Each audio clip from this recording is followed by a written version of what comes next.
AI가 없앨 전문직 탑10. 부모가 모르면 아이의 미래가 흔들릴 수도 있습니다. 잠깐 질문 하나 드릴게요. 혹시 요즘 이런 생각 해보신 적 있으신가요? 우리 아이 나중에 커서 뭐가 되면 좋을까? 부모라면 누구나 한 번쯤 이런 고민을 합니다. 그리고 대부분의 부모님들이 이렇게 말씀하시죠. 공부 열심히 해서 안정적인 전문직을 가져라. 의사, 변호사, 회계사. 오랫동안 이 직업들은 가장 안전한 선택이었습니다. 힘들게 공부해서 자격증을 따면 평생 먹고 살 수 있다고 믿었으니까요. 그런데 지금 그 믿음이 흔들리고 있습니다. AI, 인공지능이 등장하면서부터입니다. AI는 이미 글을 쓰고 코드를 만들고 의료 데이터를 분석하고 법률 문서를 검토합니다. 그것도 사람보다 훨씬 빠르게요. 오늘 저는 여러분께 솔직하게 말씀드리려 합니다. AI 시대에 흔들릴 수 있는 전문직 탑10. 그리고 그보다 더 중요한 질문. 우리 아이들은 앞으로 어떤 세상을 살아가게 될까요? 끝까지 함께 해주세요. 오늘 이야기 꼭 들으셨으면 합니다. 10위, 번역가. 먼저 10위는 번역가입니다. 번역이라는 일은 오랫동안 사람의 감각이 필요한 분야였습니다. 단순히 단어를 바꾸는 게 아니라 그 나라의 문화와 뉘앙스, 감정까지 옮겨야 하는 섬세한 작업이었죠. 그런데 요즘 DeepL, 챗GPT, 구글 번역 써보셨나요? 이제는 짧은 문장뿐만 아니라 긴 계약서나 전문 기술 문서까지도 꽤 자연스럽게 번역이 됩니다. 예전엔 번역가 한 명이 하루에 몇 페이지를 번역했다면 이제 AI는 몇 초 만에 수백 페이지를 처리합니다. 기업들은 이미 변하고 있어요. 번역을 처음부터 끝까지 사람에게 맡기던 방식에서 AI가 번역하고 사람이 검수한다. 이 구조로 빠르게 전환되고 있습니다. 물론 문학 번역이나 고도의 문화적 해석이 필요한 분야는 여전히 사람의 손이 필요합니다. 하지만 범용 번역 시장은 이미 크게 줄어들고 있는 게 현실입니다. 9위 회계사, 회계사의 일부 업무. 9위는 회계사, 정확히는 회계사의 일부 업무입니다. 회계사는 숫자를 다루는 전문직이죠. 재무제표를 분석하고 세금을 계산하고 기업의 재무 상태를 판단합니다. 그런데 생각해보면 이 일의 상당 부분이 결국 데이터 분석입니다. AI가 가장 잘하는 게 바로 데이터 분석이죠.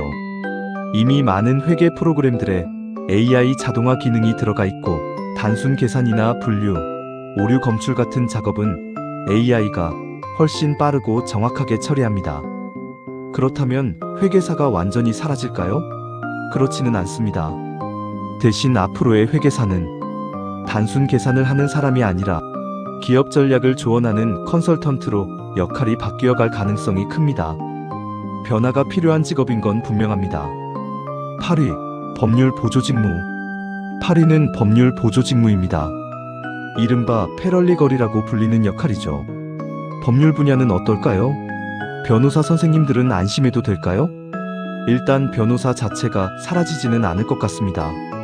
하지만 변호사를 보조하는 직무, 즉 판례를 검색하고 계약서를 검토하고 법률 문서를 분류하는 일들은 이미 AI가 빠르게 흡수하고 있습니다. 미국에서는 이미 AI가 수천 페이지의 계약서를 몇 분 만에 분석해 리스크를 찾아주는 서비스가 상용화되어 있습니다. 물론 법정에서 사람을 변호하고 전략을 세우고 판사를 설득하는 일은 여전히 인간의 영역입니다. 하지만 그 아래의 보조 업무들은 점점 AI로 대체될 것입니다. 7위, 단순 프로그래머. 7위는 단순 프로그래머입니다. 코딩을 배워라 많이들 들으셨죠? 맞습니다. 코딩은 여전히 중요합니다. 그런데 문제가 생겼어요. AI도 코딩을 합니다. 챗GPT나 GitHub 코파일럿 같은 AI 코딩 도구들은 이제 간단한 설명 몇 줄만 줘도 꽤 복잡한 프로그램 코드를 만들어냅니다. 단순 반복 코딩, 버그 수정, 간단한 기능 구현 같은 작업들은 AI가 이미 상당 부분을 처리하고 있죠. 그래서 앞으로 살아남는 개발자는 코드를 그냥 쓰는 사람이 아니라 시스템을 설계하고 문제를 정의하는 사람입니다. 코딩 자체보다 그 코딩이 왜 필요한지를 이해하는 능력, 이게 더 중요해졌습니다. 6위, 금융분석가. 6위는 금융분석가입니다. 금융시장은 데이터의 바다입니다. 주가, 환율, 경제지표, 뉴스, 기업 실적. 이 모든 데이터를 분석해서 투자 결정을 내리는 게 금융분석가의 일이었죠. 그런데 AI는 데이터 분석의 절대 강자입니다. 이미 세계 주요 금융사들은 AI 트레이딩 시스템을 사용하고 있습니다. AI는 수천 개의 데이터를 동시에 분석하고 사람이 눈 깜빡할 사이에 투자 결정을 내립니다. 물론 거시경제를 해석하고 예외적인 상황에서 판단을 내리는 일은 여전히 사람이 필요합니다. 하지만 루틴한 데이터 분석과 기계적인 리포트 작성 업무는 이미 AI가 잠식하고 있습니다. 5위, 의료 영상 판독의 일부. 5위는 의료 영상 판독의 일부 분야입니다. 의료 분야는 어떨까요? 의사라는 직업, 영원히 안전할까요? 전체적으로 의사라는 직업은 AI가 쉽게 대체하기 어려운 직업입니다. 하지만 의사 업무 중에서도 CT, MRI, 엑스레이 판독 분야는 이야기가 조금 다릅니다. 이 영상들은 결국 이미지 데이터입니다. 그리고 AI는 이미지 분석에 매우 뛰어납니다. 실제로 여러 연구에서 AI가 특정 암이나 질병을 판독하는 정확도가 숙련된 의사와 비슷하거나 경우에 따라 더 높게 나온 결과도 있습니다. 물론 환자를 직접 대하고 종합적인 판단을 내리는 의사의 역할은 AI가 대신할 수 없습니다. 하지만 영상 판독이라는 특정 업무에서는 AI의 보조 혹은 부분 대체가 이미 현실이 되고 있습니다. 4위, 보험 심사 직무. 보험 심사라는 일, 생소하게 들리실 수도 있어요. 보험회사에서 고객의 위험도를 분석하고 보험료를 결정하는 역할입니다. 예를 들어, 이 고객은 나이가 몇 살이고 건강 상태는 어떻고 생활 습관은 어떤지 따져서 이 사람에게 적합한 보험료가 얼마인지를 산출하는 거죠. 이 과정이 결국 데이터 분석입니다. AI는 수백만 건의 통계 데이터를 기반으로 사람보다 훨씬 빠르고 정확하게 위험도를 계산합니다. 그래서 보험 심사 업무의 자동화는 이미 빠르게 진행 중입니다. 3위, 기자 업무의 일부. 3위는 기자 업무의 일부 분야입니다. 뉴스를 만드는 기자도 영향을 받고 있습니다. AI는 이미 기사를 씁니다. 해외에서는 경제 지표 발표 기사, 스포츠 결과 기사, 날씨, 뉴스 같은 것들은 AI가 자동으로 작성해 게재하는 경우가 늘고 있습니다. 데이터를 받아서 정해진 형식으로 정리하는 기사들은 AI가 더 빠르고 정확하게 처리하니까요. 하지만 현장 취재, 심층 분석, 권력에 맞서는 탐사보도, 인터뷰 내용 안에 사람의 감정을 담아내는 글쓰기는 여전히 사람의 영역입니다. 정보를 전달하는 기자보다 이야기를 만드는 저널리스트가 더 필요해지는 시대가 오고 있는 겁니다. 2위, 고객 상담 전문직. 2위는 고객 상담 전문직입니다. 요즘 어디선가 AI 챗봇 상담을 경험해 보신 적 있으시죠? 처음엔 어색하고 답답했는데 요즘은 꽤 자연스러워졌습니다. AI 상담 시스템은 고객의 질문을 이해하고 문제를 파악하고 해결책을 안내하는 일을 24시간, 365일 쉬지 않고 합니다.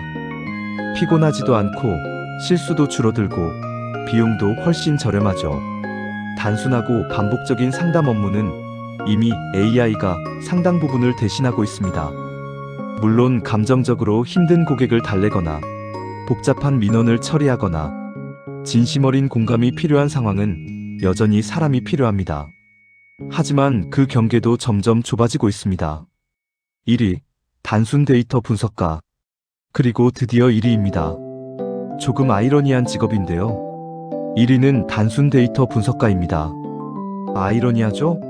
AI를 만드는 데이터, 그 데이터를 분석하는 사람의 일을 AI가 대체하고 있으니까요. AI는 스스로 데이터를 분석하고 패턴을 찾고 그리고 스스로 결론을 내립니다. 엑셀로 정리하고 그래프를 그리고 보고서를 쓰는 단순 데이터 분석 작업들은 이미 AI가 훨씬 빠르게 처리합니다. 그렇다면 데이터 관련 직업이 사라지는 걸까요? 그건 아닙니다. 단순 분석이 아니라 어떤 데이터를 모아야 하는지 설계하고 그 결과가 무엇을 의미하는지를 해석하는 능력이 더 중요해집니다. 도구를 다루는 사람에서 도구의 방향을 정하는 사람으로 올라서야 하는 거죠. 자, 여기까지 AI에 의해 흔들릴 수 있는 전문직 탑10을 살펴봤습니다. 이쯤에서 가장 중요한 질문을 드려야 할 것 같습니다. 그렇다면 우리 아이들은 어떤 능력을 키워야 할까요? AI 시대에도 사라지지 않을 능력이 있습니다. 3가지만 말씀드릴게요. 첫 번째, 공감 능력. 사람을 이해하고 사람의 마음을 읽고 진심으로 돕는 능력. AI는 흉내를 낼 수는 있지만 진정한 공감은 아직 사람의 영역입니다. 의사가 환자의 손을 잡아주는 온기, 선생님이 아이의 마음을 읽어주는 순간, 이건 데이터로 만들어질 수 없습니다. 두 번째, 창의력. AI는 기존의 데이터를 조합합니다. 하지만 세상에 없던 것을 상상하고 새로운 아이디어로 세상을 바꾸는 힘은 여전히 인간만의 것입니다. 왜 이렇게 해야지? 다르게 하면 어떨까? 이런 질문을 던지는 아이가 AI 시대의 주인공이 됩니다. 세 번째, 문제를 정의하는 능력. AI는 답을 찾는 데는 정말 탁월합니다. 하지만 어떤 질문을 해야 하는지, 무엇이 진짜 문제인지는 여전히 사람이 결정합니다. 좋은 질문을 만드는 능력, 문제의 본질을 꿰뚫는 힘. 이건 AI가 아무리 발전해도 쉽게 따라올 수 없는 인간만의 능력입니다. 자, 이제 오늘 이야기를 들으시면서 혹시 불안해지셨나요? 그 마음 충분히 이해합니다. 저도 마찬가지니까요. 하지만 저는 오늘 이야기로 공포심을 드리고 싶지는 않았습니다. 부모님들이 아이에게 안정적인 직업을 가져라고 말씀하시는 그 마음은 진짜입니다. 사랑에서 나온 말이죠.